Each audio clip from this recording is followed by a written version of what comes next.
So you're now with Newmont in Santiago, and they had an office there already? Oh yes, and they'd had a presence there for a few years. The new manager was Brian Levitt, a great guy. Had been working in Indonesia with John Dow, and he had come to Santiago. First I met him on my way to Chile. We met in Venezuela, and we're looking at the El Callao district in Venezuela. And from Another there Wild West. Another Wild West, definitely.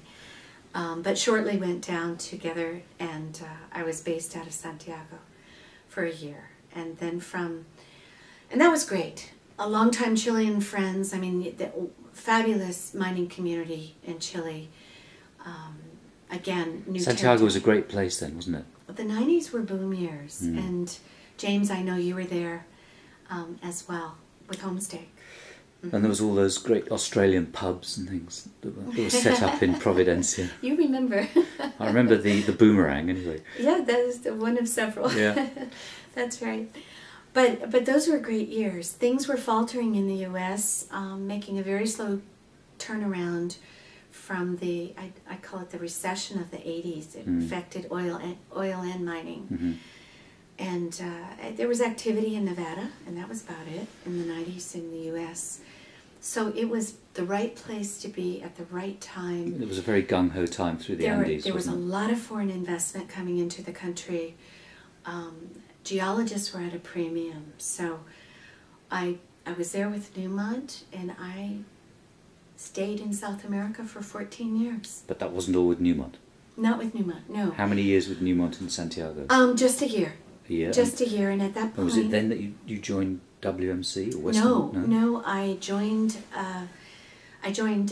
Cyprus Amax, and Tom Veers, who had headed the Anaconda Los Palambres team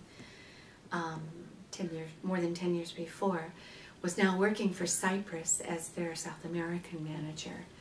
And I joined Cyprus Amax in the Santiago office, but working both in Chile but also in Argentina. And mainly as doing scout work for them, but also evaluations. Yeah. And how many years were you with Cyprus Amax? I was with Cyprus for 3 years. 3 years. Great years, in fact. During that period of time, Cyprus purchased El Abra. Right. Yes. Right, from Codelco, Chile, Yeah. which is a giant porphyry on its own north of Chuquicamata. Yeah. So, there were good people, exciting times, and it was a great time to be in the copper world rather than the gold world as well. And Tom's must be a great bloke to work for. Tom is exceptional. I count him as a personal friend, but he is an exceptional geologist too, Tom Veers.